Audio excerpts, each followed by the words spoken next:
ప్రకాశం జిల్లాలో జిల్లా regional coordinator Karumuri Nageswararao ఆధ్వర్యంలో వైసీపీ సమీక్ష సమావేశం నిర్వహించారు. ఈ సమావేశంలో వైసీపీ ఎమ్మెల్యేలు, ఎమ్మెల్సీలు, కార్యకర్తలు పాల్గొన్నారు. మున్ముందు జరిగే ఎన్నికల్లో బ్యాలెట్ పేపర్స్ ద్వారానే ఎన్నికలు జరగాలని ఆయన అన్నారు. ఏపీలో కూటమి ప్రభుత్వం గెలిచిన విధానం అందరికీ తెలుసని విమర్శించారు. రాష్ట్రంలో లా అండ్ ఆర్డర్ ని కాపాడాలని ఆయన అన్నారు.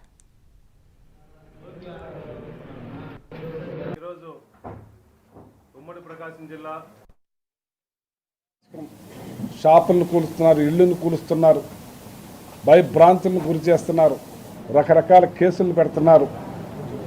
వాళ్ళకి ఇచ్చిన అధికారాన్ననే ఉప ముఖ్యమంత్రి, వాళ్ళ కూటమిలో ముఖ్య సభ్యులు, మంత్రిగా ఉన్న వ్యక్తి, మరి ఆయన కూటమిలో ఉప ముఖ్యమంత్రి పవన్ కళ్యాణ్ ఈ రాష్ట్రం చాలా దారుణంగా ఉంది, అరాచకంగా ఉంది, మర్డర్లో, రేపులు, మానభంగాలన్నాయి నేను ఒప్పుకున్నాడు.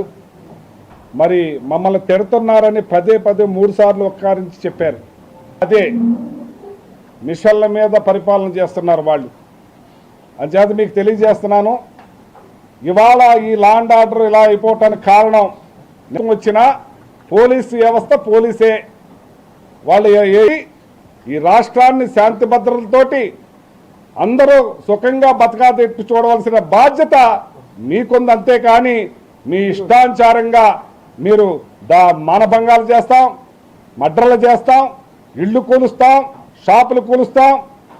ఎవరిచ్చారు మీకు అధికారం?